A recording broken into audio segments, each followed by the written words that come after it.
ನಮಸ್ಕಾರ ಸ್ನೇಹಿತರೆ, ರಿಷಿ ಟೇಲ್ ಚಾನಲ್ಗೆ ಸ್ವಾಗತ. ಇವತ್ತು ಮಣಿಕಂಠನ ಮಹಾಕಥೆ ಕೇಳೋಣ. ಬಹಳ ಹಿಂದೆ ಕೇರಳದ ರಾಜ್ಯವನ್ನು ರಾಜಶೇಖರ ಎಂಬ ದಯಾಳು ರಾಜ ಆಳುತ್ತಿದ್ದನು. ಅವನಿಗೆ ಎಲ್ಲವೂ ಇತ್ತು, ಆದರೆ ಮಕ್ಕಳಿರಲಿಲ್ಲ.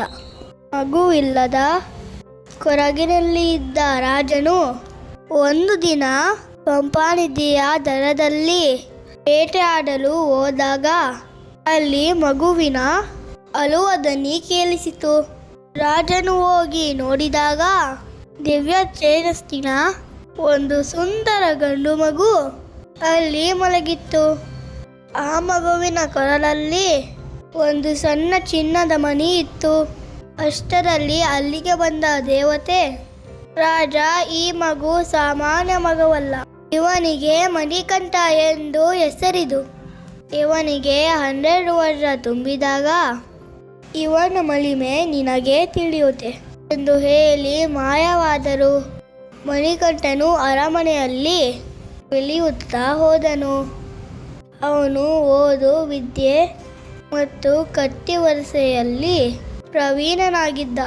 ಅಷ್ಟರಲ್ಲಿ ರಾಜನಿಗೆ ಇನ್ನೊಬ್ಬ ಮಗ ಜನಿಸಿದನು. ಆದರೆ ರಾಜನಿಗೆ ಮಣಿಕಂಠನೇ ಅಚ್ಚುಮೆಚ್ಚು. ಇದನ್ನು ಕಂಡ ಅರಮನೆಯ ಮಂತ್ರಿ, ಮಣಿಕಂಠನು ರಾಜನಾದರೆ ತನಗೆ ಅಧಿಕಾರ ಸಿಗುವಲಿಲ್ಲ ಎಂದು ಸಂಚು ರೂಪಿಸಿದನು. ಅವನು ಮಣಿಕಂಠನನ್ನು ದೂರ ಮಾಡಲು ರಾಣಿಯ ಮನಸ್ಸನ್ನು ಕೆಡಿಸಿದನು. ಮಂತ್ರಿಯ ಮಾತನ್ನು ಕೇಳಿ ರಾಣಿಯು ತನಗೆ ವಿಪರೀತ ಹೊಟ್ಟೆ ನೋವು ಬಂದಂತೆ ವರ್ತಿಸಿದಳು. ರಾಜನು ಎಲ್ಲ ವೈದ್ಯರನ್ನು ಕರೆಸಿದನು. ಮಂತ್ರಿಯ ಜೊತೆ ಶ್ರಾಮಿನಾಗಿದ್ದ ವೈದ್ಯನು ಮಹಾರಾಣಿಯವರ ಕಾಯಿಲೆ ವಾಸಿಯಾಗಬೇಕಾದರೆ ಹುಲಿ ಹಾಲು ಬೇಕು ಎಂದು ಹೇಳಿದರು.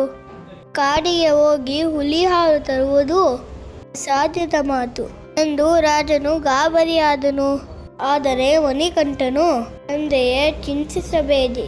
ತಾಯಿಯ ಪ್ರಾಣ ಉಳಿಸಲು ನಾನು ಕಾಡಿಗೆ ಹೋಗಿ ಹುಲಿಯ ಹಾಲು ತರುತ್ತೇನೆ ಎಂದು ಧೈರ್ಯದಿಂದ ಹೊರಟನು.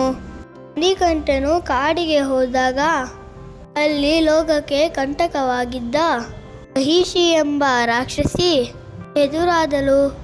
ಮಣಿಕಂಠನು ಅವಳನ್ನು ಸಂಹರಿಸಿ ದೇವತೆಗಳನ್ನು ಸಂಕಷ್ಟದಿಂದ ಪಾರು ಮಾಡಿದನು.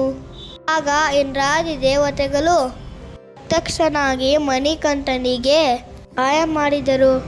ದೇವತೆಗಳೇ ಹುಲಿಯ ರೂಪ ತಾಳಿದರು. ಮಣಿಕಂಠನು ಅರಮನೆಗೆ ಹೊರಟನು.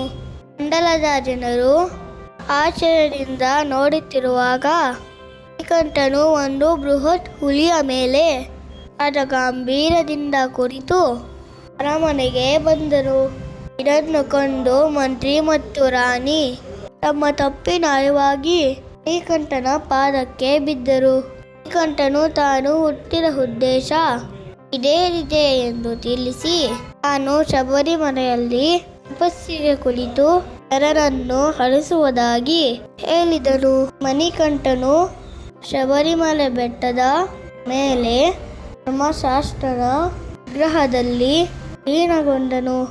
ಅವನು ಹೇಳಿದಂತೆ ಪ್ರತಿ ವರ್ಷ ಮಕರ ಸಂಕ್ರಾಂತಿಯಂದು ಭಕ್ತರಿಗೆ ಮಕರ ಜ್ಯೋತಿಯ ರೂಪದಲ್ಲಿ ದರ್ಶನ ನೀಡುತ್ತಾನೆ. ಅಯ್ಯಪ್ಪ ಕಥೆ ನಿಮಗೆ ಇಷ್ಟ ಆದರೆ ಸಬ್ಸ್ಕ್ರೈಬ್, ಲೈಕ್ ಹಾಗೂ ಶೇರ್ ಮಾಡಿ. ರಿಷಿ ಟೇಲ್ಸ್ ನೋಡೋದನ್ನು ಮರಿಬೇಡಿ.